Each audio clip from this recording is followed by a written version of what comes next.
This is Nick Capodice. And Hannah McCarthy. Presidential conventions are the party of the century. More like the party of every 4 years. That doesn't have quite the same ring to it. Either way, nominating conventions are full of razzle-dazzle and drama. You have an exclusive invitation to listen. This civic short on presidential conventions is designed with middle schoolers in mind, but it's also for anyone who wants a quick refresher. Chicago is a city divided as thousands of delegates and observers stream into the city for the 25th Republican Convention. This is going to be the craziest convention I ever saw. Someone has been hurt and is being carried out, being wheeled out on a stretcher. Will the Sergeant at Arms enforce order in the convention?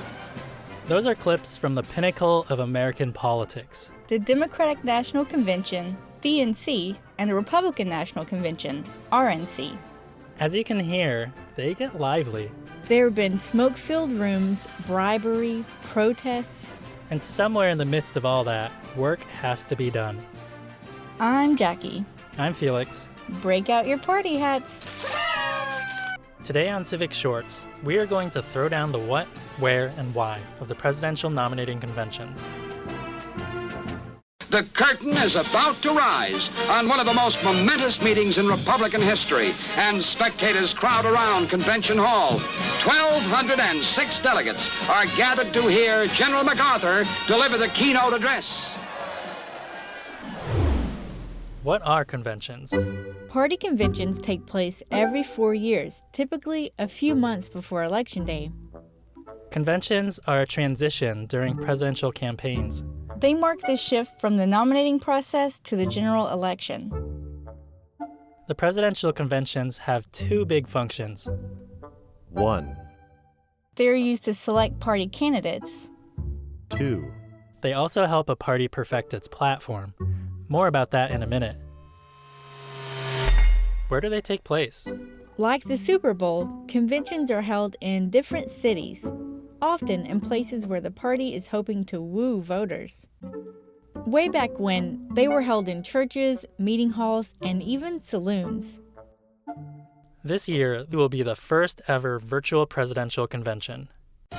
The DNC announcing this year's national convention in August will be largely virtual amid the pandemic. Delegates were asked to stay home and cast their votes remotely. Who goes to presidential conventions?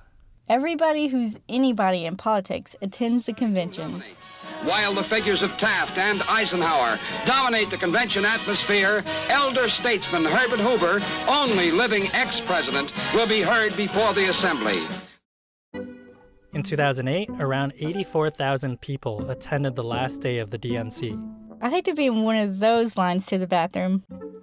The majority of folks are volunteers, activists, news media, invited guests, and party officials. But the important attendees are the delegates. Delegates are people who have been chosen to represent their states at the convention. Often, they are local political leaders. Each state picks their own delegates. The amount of delegates a party has is based on a few different things.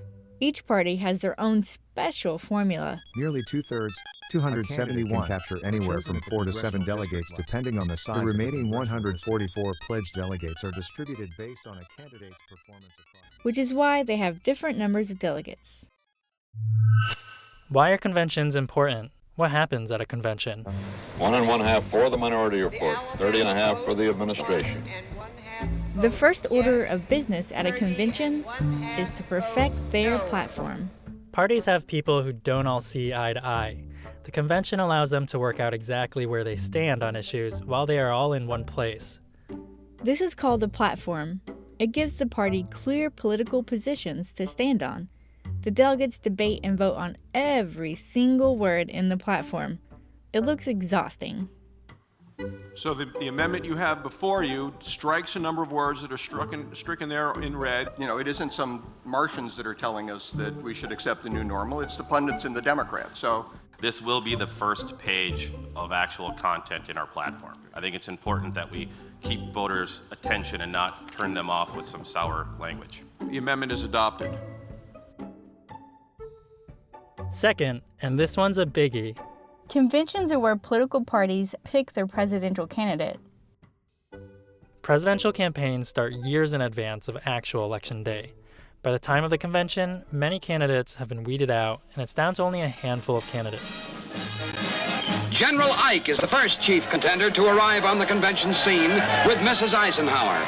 And here comes Mr. Republican himself, Senator Robert Taft, the son of a former president. Confident of victory, he claims 504 delegates assured. This is where the delegates from each state cast their vote for candidates. Back in the day, conventions were run by party bosses. Kind of like mobsters. They would buy votes from the delegates. You vote for my guy, and I'll give you $5 and a box of cigars, kind of deal. Ballots were rigged, all kinds of shadiness. At the very end, Governor William Scranton and his backers attempted a floor fight over the seating of a Negro delegate from Tennessee. It was a struggle to get diverse delegates at the nominating conventions. This is the Massachusetts delegation to the Democratic National Convention. The people in this delegation properly represent women, young people, and minorities. The three groups the Democratic Party said had to be involved in the selection of this year's presidential nominee. 4 years ago, rules were implemented to take power away from the corrupt party bosses. It made the nominees shoo-ins before the convention start. Mr. Chairman, delegates and my fellow citizens, I proudly accept your nomination. So conventions are now largely a ceremonial spectacle. Flashy affairs full of pomp and circumstance to get voters pumped up for the November presidential election. Release the confetti and let's get this party started. Thank you for helping us have the best national convention we've ever had. Hey! Voila, there you have it, Hannah. Presidential nominating conventions. Nowadays, they serve two big functions. One, they help to nail down a party platform. And two, delegates officially pick the party's candidate for president. Cue the credits. This episode was produced by Jackie Bolton, with help by Nick Capodicia, Hannah McCarthy, Felix Poon, Christina Phillips, Erica Janik, Maureen McMurray. Music in this episode by Blue Dot Sessions.